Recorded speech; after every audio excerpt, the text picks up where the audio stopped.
Silent mode पर रखें या उसे कार में छोड़ जाएं, क्योंकि जब संभालने वाला वही है तो फिर जब डोर छोड़ी है तो पूर्णतः छोड़ दीजिए। सत्संग में बिल्कुल शांत मन से गुरु जी के साथ कनेक्शन लगाएं और गुरु जी और आपके बीच में कोई नहीं आना चाहिए। मैंने ऐसे आपको बताया कि हमारा 2 मीटिंग्स कैसे गुरु जी के साथ हुई। उसके बाद हमने रेगुलर जाना शुरू कर दिया गुरु जी के पास। गुरु जी हमें रोज़ बुलाने लगे, जितने दिन भी संगत होती थी, 4 दिन हफ्ते में। तो गुरु जी कहते कल भी आ जाओ, परसों भी आ जाओ। एक दिन गुरु जी कहने लगे चलो आज थोड़ा गाना सुनिए। तो मेरे अंकल ने बोला कि गुरु जी मैं बाजा तो लाया नहीं। तो बाजा कितने है? हमने कहा घर में। घर कितने है? हमने कहा गुड़गांव। तो गुड़गांव केड़ा पाकिस्तान है, जा चक के लिया बाजा, आंटी को इतने छड़ जा। अब मुझे गुरु जी ने सिंहासन के राइट साइड पे बिठा लिया।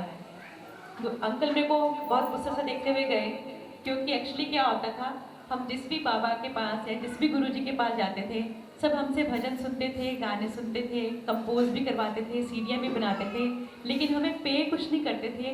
म्यूजिशियंस का साउंड का सारा बिल जो था वो हमको भरना पड़ता था। एक तो काम नहीं था, ऊपर से हम लोग और मतलब पुअर होते जा रहे थे।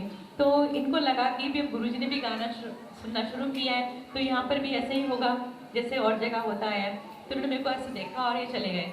तो मुझे लगा कि पता नहीं गुरु जी ने अगर मेरे को नहीं रोका होता तो शायद हम दोनों वापस ही नहीं आते, शायद इसलिए गुरु जी ने मेरे को रोक लिया। तो मैं ये सोचती रही कि पता नहीं डायरीज लेकर आएंगे कि नहीं आएंगे, या जब तक ये आएंगे तब तक गुरु जी उठ तो नहीं जाएंगे, फिर हम सुनाएंगे क्या। और मैं गुरु जी के पास होते हुए भी गुरु जी के पास नहीं थी, मैं अपनी टेंशन में डूबी रही। लेकिन 15 मिनट के अंदर अंकल कैसे एम्पायर स्टेट से गुड़गांव आरटी सिटी और आरटी सिटी से वापस एम्पायर स्टेट में आ गए। डायरीज भी साथ में थी, जो जो मेरी टेंशन मन में थी सारी दूर हो गई। अब टेंशन ये थी कि गुरु जी को सुनाऊंगी क्या। तो ये सोचे जा रही थी कि गुरु जी क्या सुनाएंगे, उनको क्या सुनाऊँ। तो मेरे को ना भजन मेरी लाइन नहीं थी, हम गज़ल सिंगर हैं तो हमारी गज़लों की लाइन है, फिल्मी गाते हैं लता जी के गाने। तो मैं सोच रही थी मैं गुरु जी को क्या सुनाऊंगी, मेरे पास रहते कि 1-2 शब्द हैं, 1-2 भजन है। तो जैसे ही हमारी बारी आई तो गुरु जी ने कहा कि अब बाजा ले आओ। जब कुछ थोड़े से लोग रह गए, बाकी संगत चली गई, तब गुरु जी ने कहा कि अब निकालो बाजा। तो हम अंकल ने एक गज़ल सुनाई, तो मैंने गुरु जी को सर ढक के शब्द सुनाया, प्रभ डोरी हाथ तुम्हारे। वो मैंने अभी गुरु जी दया के सागर में रिकॉर्ड भी करी है। तो मैं नेक्स्ट बोली गुरु जी को कि मैं गुरु जी भजन सुनाऊं। मैंने सोचा था गुरु जी को पायो जी मैंने राम रतन धन पायो सुना दूंगी, या ठुमक चलत रामचंद्र जो मेरे को आते थे। तो गुरु जी कहने लगे मैं ना बोर हो गया शब्द भजन सुन सुन के डेली, तू ना मैंने को लता का गाना सुना ओल्ड जिया। अब मेरे को खुशी तो हुई कि चलो मेरे लिए आसानी हो गई, बहुत सारे आते हैं मुझे गाने लता जी के, लेकिन यहाँ क्या सुनाऊँ ये प्रॉब्लम थी। ऐसे इंडेक्स देखा मैंने चुपचाप, मुझे उसमें ना तुम्ही मेरे मंदिर तुम्ही मेरी पूजा ये गाना दिखाई दिया। मैंने कहा ये सूट करता है बाबा जी मैंने इनको बोला ये गा दूँ, कहने लगे हाँ हाँ ये ठीक है। तो मैंने गाया, गुरु जी बड़े खुश हुए और बिल्कुल एक्यूरेट वर्ड्स भी जा रहे थे गुरु जी के ऊपर। बाद में मुझे मालूम चला, सुल्फी आंटी आयरलैंड वाले, उन्होंने मुझे बताया कि गुरु जी का फेवरेट सॉन्ग है। तो मत देखो फर्स्ट डे गुरु जी ने अपनी चॉइस से गाने सुनने शुरू कर दिए। मैं रिहर्सल करके जाती थी कि आज गुरु जी को मैं ये सुनाऊंगी, आज वो सुनाऊंगी, लेकिन वहाँ जाके मेरा ब्रेन वॉश हो जाता था। मैं कहती थी इनको कि मैं नहीं मैं ये गा रही हूँ, कि मुझे कहते रिहर्सल कुछ करके आई है, यहाँ पे गा कुछ रही है। वो गुरु जी मेरे ब्रेन में बढ़ जाते थे, मैं वही गाने निकालती थी जो गुरु जी को सुनने होते थे। तो मालूम नहीं चल रहा था, कुछ लीला पता ही नहीं थी कि गुरु जी क्या कर रहे हैं। और वो हमें अपने पास बिठा बिठा के, लंगर खिला खिला के और गाने सुन सुन के हमें ब्लेस कर रहे थे, और हम सोचते थे हम मोबिलाइज कर रहे हैं गुरु जी को, है ना उल्टे। तो हम ये सोचते थे कि आज तो चलो जल्दी भाग जाते हैं, आजकल हमारे बच्चों के एग्ज़ाम है। तो अंकल बोलते हैं गुरु जी को, गुरु जी मैं चला जाऊँ, हम चले जाते हैं, कल ना बच्चों के एग्ज़ाम है बोर्ड के, 10th-12th में चल रहे थे बड़े वाले बेटे। तो गुरु जी कहते हैं और तू गांधी रह, बोला इन्होंने, मुझे कहते तू गांधी रह तेरे बच्चे हो जाएंगे पास। हमने गाना शुरू कर दिया, क्या करें। तो इस तरीके से गुरु जी ने ब्लेसिंग देनी शुरू करी, गांदे रहो ਤੁਹਾਡੇ बच्चे हो जाएंगे पास, गांदे रहो नोट नहीं छापने, गांदे रहो कैस्टा नहीं हिट करानियाँ। गुरु जी की पंजाबी ना थोड़ी टिपिकल पंजाबी और बड़ी स्वीट सी पंजाबी होती थी। तो गुरु जी कहते कहना नहीं हिट करानियाँ। तो मुझे कुछ समझ में नहीं आता था गुरु जी क्या बोल गए। तो मैं आस पास वालों से पूछती थी कि क्या बोला गुरु जी ने। तो कहते थे आप लोग कह रहे हैं गुरुजी ब्लेस कर रहे हैं कि कैस्टा हिट होएंगी तुम्हारी, तो आज देखिए हमने कोई प्लानिंग नहीं करी थी कि गुरुजी कैसे मास बांधी ली उन्होंने और उसके बाद कैसे मंत्र जाप रिकॉर्ड हुआ, कैसे ये सब सीरीज़ बनी और कैसे आज सब जगह बज रही हैं, ये सब गुरुजी की लीला से संभव हुआ। और अंकल को जैसे गुरुजी ने बोला, एक दिन बहुत हम उदास बैठे हुए थे तो गुरुजी ने पूछा मुंह क्यों लमका करके बैठे हो। हमें समझ में नहीं आया कि मुंह क्या, गुरुजी क्या बोल रहे हैं। तो किसी ने बोला गुरुजी कह रहे हैं कि तुम क्यों उदास बैठे हो। तो फिर हम धीरे धीरे ना घुटनों के बल चल के गुरुजी के पास पहुंच गए। तो गुरुजी कहते की गल है, क्यों मुंह लमका पे है। तो हमने कहा गुरुजी हमारे पास काम भी नहीं है अभी और मतलब बड़ा बुरा हाल है। अंकल कहने लगे गुरुजी मेरे को 25 साल हो गए, 20-25 साल हो गए और मैं यहाँ पे स्ट्रगल कर रहा हूँ दिल्ली में और कुछ भी नहीं हुआ मेरा। तो गुरुजी कहते मेरे कोल तो होने ही आया ना, हाल रुक जा 1.5-2 साल। फिर पता नहीं क्या हुआ, जैसे ही गाना सुना थोड़ी देर बाद जब संगत ने ताली बजाई तो गुरुजी कहते हैं वेख तेरा संगत ने सुन लिया ना, तेरा नाम हो गया जा। तो इन्होंने ऐसा देखा 20-25 लोग बैठे हैं, थोड़े से VIPs हैं, तो ये मन में सोचने लगे कि भी मैं तो जगह जगह गाता हूँ, अभी तक तो नाम नहीं हुआ, ये 20-25 लोगों के सुनने से मेरा क्या नाम होगा। भी हम अपने इंसानी तरीके से सोचते हैं। आज आप देखिए गुरुजी की कृपा से संगत कितनी बढ़ती जा रही है दिन ब दिन। मुझे लग रहा है जैसे आज ही ऑस्ट्रेलिया में हो रहा है, अमेरिका में हो रहा है, कल कोई पूरे ही वर्ल्ड में गुरुजी का नाम छाएगा और जैसे जैसे नाम छाएगा गुरुजी की ब्लेसिंग भी उतनी उतनी फलती चली जाएगी। तो ये गुरुजी ने कब सोच लिया था हम जैसे पापियों के लिए कि इनको भी तारना है। तो गुरुजी की निगाह पड़ी, मेहर पड़ी और हम लोगों का जीवन चेंज हो गया। सत्संग तो बहुत है, एक छोटा सा सत्संग और सुना देती हूँ। मैं एक बार जैसे सब बताते थे कि गुरुजी के गद्दी पे बैठने से पहले पहले आप पहुँच जाओ तो अच्छा होता है, लेट पहुँचो तो अच्छी बात नहीं है। मैं स्टूडियो से थकी हुई आई थी, मैंने बच्चों के लिए मूंग की दाल बनाई जल्दी से, जैसे ना स्पा वडना जल्दी से मूंग की दाल बनाई और वो बड़ा बेटे को थोड़ा बहुत आता था, मैंने उसको बोला तू फुलके बना ली, मैं जा रही हूँ गुरुजी के पास। जब लंगर सर हुआ ना वहाँ पर तो 3-4 की मिठाइयाँ, 3-4 तरीके की मिठाइयाँ और छोलिया, मटर पनीर, विंटर्स थी। इतना मेरे को मतलब बच्चों की तरफ ध्यान चला गया, मैं लंगर खाए जाऊँ और मैं सोचे जाऊँ हाय मैं उनके लिए मूंग की दाल बनाई थी, लोग कैसे खा रहे होंगे। और मैं ये सोचती जा रही, मैंने किसी को शेयर थोड़ा ना किया कि मैं मन में क्या सोच रही हूँ। लंगर तो चुपचाप खा रही थी और मन में सोच रही थी यार मैं उनके लिए मूंग की दाल बना के आ गई और मेरे को ये सब जरूरत नहीं है, फिर भी मुझे इतना सारा कुछ मिल रहा है। तो जैसे ही मैं जाने लगी गुरुजी से आज्ञा लेकर तो एक आंटी कहने लगी गुरुजी आपको बुला रहे हैं वापस। आप यकीन मानिए मैं गुरुजी के पास गद्दी के पास ऐसे ही बैठी हुई थी, कितनी देर से बैठी थी, लंगर करने के बाद भी बैठी रही हूँ और आज्ञा लेके जैसे जाने लगी तो गुरुजी ने मेरे को ऐसे किया। तो मैं वापस गई तो गुरुजी ने ऐसे हाथ किया और कहने लगे बच्चे वास्ते ले जाओ। वो मिठाई का डिब्बा कहाँ से आया मैं तो कुछ समझ ही नहीं पाई कि मतलब ये क्या हो रहा है। मुझे नहीं मालूम था कि गुरुजी सचखंड से डिवाइन प्रसाद जो है वो प्रोड्यूस करते हैं। तो मैंने सिंपली, मैं थकी हुई थी, मुझे घर भागने की भी जल्दी थी, मैंने डिब्बा उठाया, मैं चल दी। और जैसे मैं गाड़ी में बैठती हूँ, गाड़ी में बैठने के बाद जैसे थोड़ा दूर पहुँचती हूँ तो 1 किलो का डिब्बा 5 किलो, 10 किलो, 20 किलो, 30 किलो ऐसे वेट उसका बढ़ता जा रहा है। तो मैं सोच रही हूँ रोज़ सत्संग सुनते हैं तो कहीं कुछ मतलब कुछ चमत्कार हो रहा है या मैं थक गई हूँ, इतना थक गई हूँ कि मतलब ये इतना 1 किलो का वजन मुझे इतना भारी लग रहा है। थोड़ी देर में मेरे से रहा नहीं गया, मैंने अंकल को बोला, मैंने कहा पता नहीं क्या हो रहा है आज, ये मिठाई का डिब्बा 1 किलो का मुझे 20-30 किलो का क्यों लग रहा है। ये कहने लगे शायद ना गुरुजी को पता चल गया होगा मैं नोटों की ज़रूरत है इसमें नोट पैदा हो रहे होंगे। मैंने कहा हाँ तुम्हें तो नोटों के सपने आते रहते हैं। और हम लड़ते झगड़ते अपने घर पहुँचे। जैसे ही बच्चों ने दरवाज़ा खोला वो कहने लगे मम्मी आपके अंदर से गुरुजी की फ्रेगरेंस आ रही है और हमारे पूरे घर में रोजेस की फ्रेगरेंस फैल गई। तब हम गुरुजी को छूते थे ना तो हमारे हाथों से काफ़ी दिन तक जैसे उनके चरण छुए, काफ़ी दिनों तक हमारे हाथ भी धो लें, कुछ भी कर लें, वही फ्रेगरेंस आती रहती थी। तो उस दिन इतनी फ्रेगरेंस हम दोनों में से आने लगी और उसके बाद पूरे घर में फैल गई। फिर जैसे हमने वो जल्दी से डाइनिंग टेबल पर डिब्बा खोल के देखा कि इसमें है क्या, तो उसमें बेसन के लड्डू थे। उससे पहले और उसके बाद हमने वो ऐसे लड्डू कभी भी नहीं खाए और वो काफ़ी दिन तक फ्रेश रहे, बच्चों ने भी खाए, हमने भी खाए। लेकिन हमें वो आज्ञा नहीं थी, जैसे गुरुजी किसी को डिवाइन प्रसाद देते थे, मिश्री प्रसाद, तो वो बचा के रखना होता था कि जब भी कोई शुभ काम करने जाओगे, लोगों के पास आज भी है वो मिश्री प्रसाद। लेकिन मुझे जैसे किसी ने बताया भी नहीं कि डिवाइन प्रसाद है, और शायद मेरे लिए ये आज्ञा भी नहीं थी कि मैं उसको बचा के रखूं, कि शायद बेसन के लड्डू थे वो। और मैंने उसको खूब अच्छे से खाया, मेरे बच्चों ने भी खाया और गुरुजी ने खूब ब्लेस किया।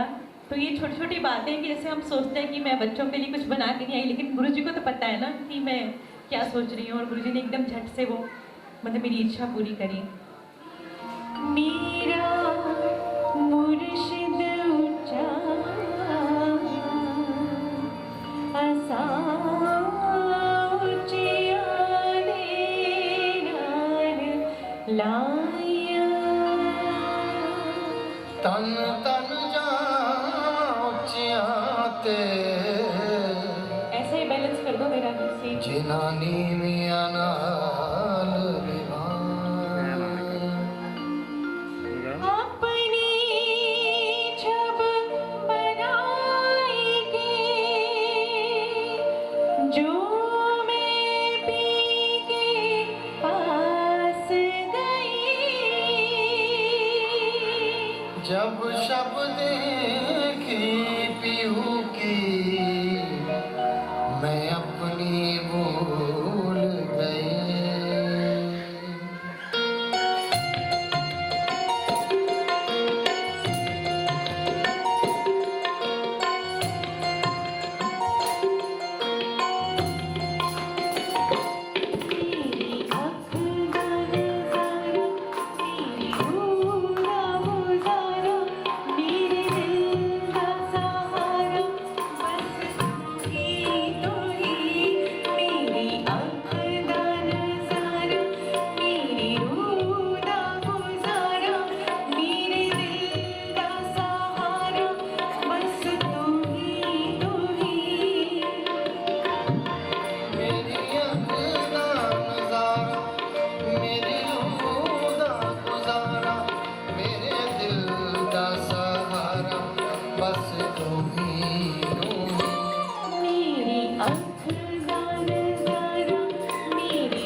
जिनको नहीं पता तो मैं गीत भी गुरुजी ने वहीं का लिखवाया है, डुगरी का, जहाँ पर उनके पिताजी बापूजी हैं और उनका परिवार रहता है।